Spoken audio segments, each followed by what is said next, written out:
It's God that did it because of his yieldedness. So when Moses decided to do something and it was not God that led him to do it, God had to judge Moses because he wanted the children of Israel to know that it was not him that was responsible for that action. That was how sublime Moses was in the hands of God. Are you with me?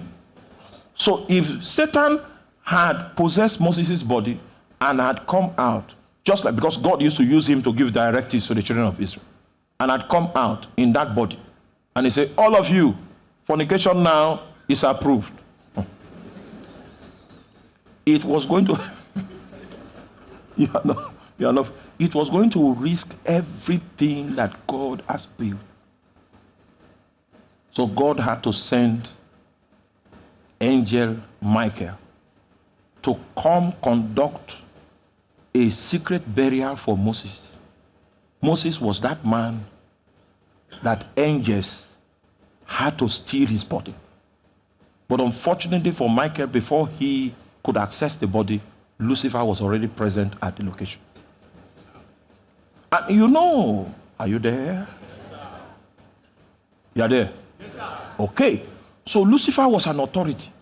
In terms of ranking, he was a valid authority, and his new station, the legitimacy he had acquired from the authority that he usurped, gave him right to the earth.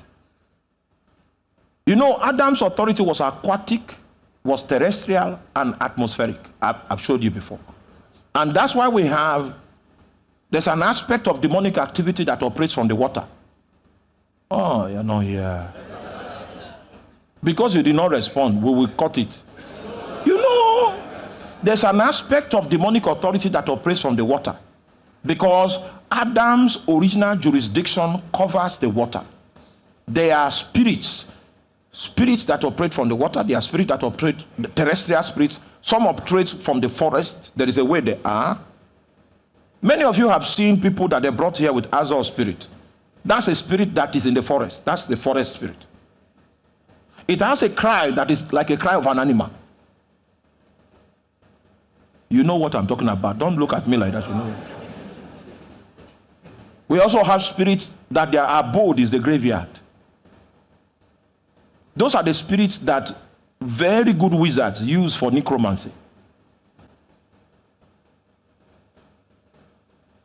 And if sorcery comes into the third dimension, and they need to bend some spiritual rules to create favor for somebody, sorcerers will ask the person to go to the graveyard so that they can commune with the terrestrial spirits that operate from that place. Are you there?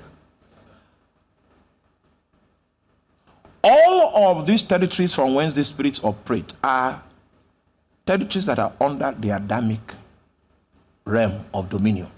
So by legitimacy, Lucifer had the right to stop Michael from taking Moses' body because the body was in his territory. I'm still talking about two headships. Two headships that are legitimate. God sent Michael. Michael came into a territory, discovered that Lucifer has taken over that territory, and he is the Lord of the Zanga.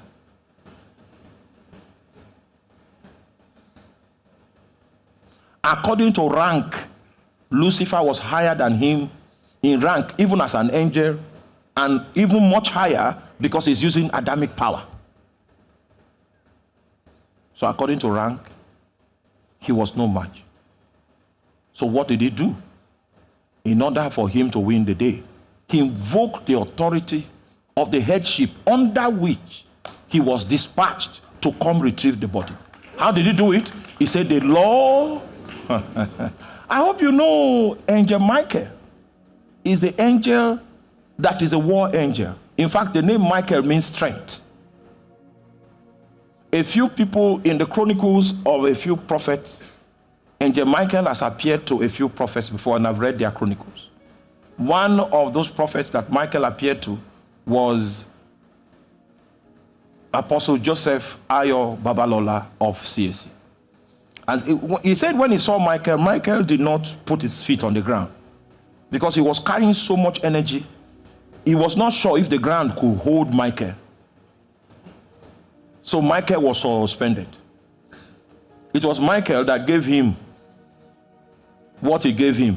That he too, during praise and worship, he began to suspend.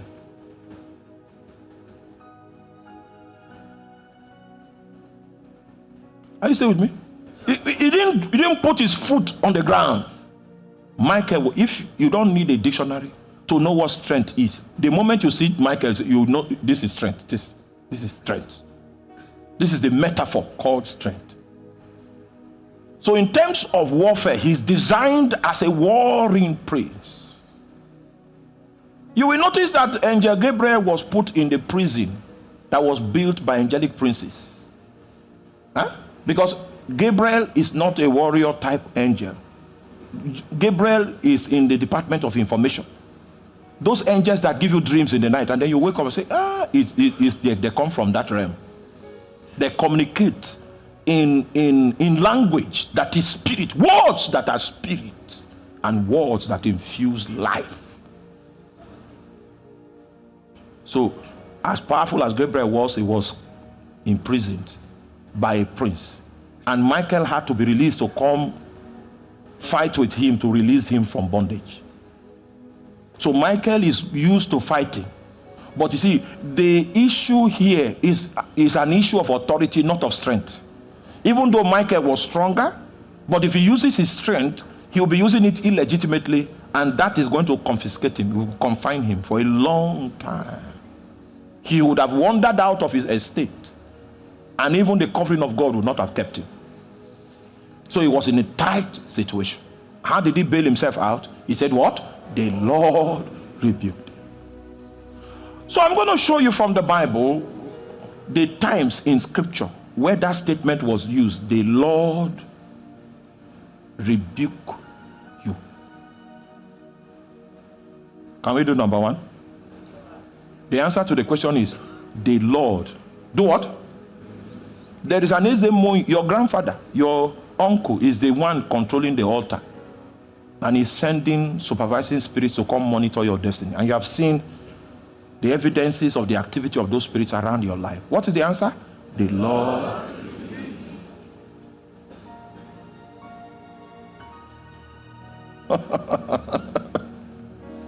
Now, there are some words you should never lose from your tongue. One of them is this one. The Lord rebuke.